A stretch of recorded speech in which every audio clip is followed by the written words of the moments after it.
ಯಾವ್ದು ಜಾಸ್ತಿ ಇದೆ? ಅದನ್ನು ರೈಟ್ ಮಾರ್ಕ್ ಹಾಕ್ಬಿಡಿ. ನೆಕ್ಸ್ಟ್ ಇದರಲ್ಲಿ ಇವೆರಡರಲ್ಲಿ ಯಾವುದು?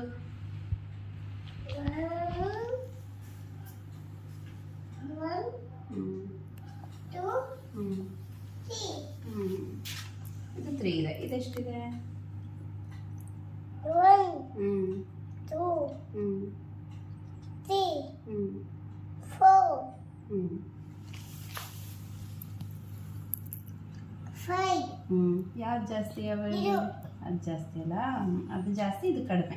ಇದರಲ್ಲಿ ಕಡಿಮೆ ಇರೋದನ್ನ ರೈಟ್ ಮಾರ್ಕ್ ಹಾಕಿ ಹೊಂದಿದ್ದಾರೆ. ಓಕೆ ಬಿಡಿ, ಜಾಸ್ತಿ ಇರೋದು right mark hockey. Colour the group that has more. ಇದರಲ್ಲಿ ಜಾಸ್ತಿ ಇರೋದು ರೈಟ್ ಮಾರ್ಕ್ ಹಾಕ್ಬೇಕಂತ.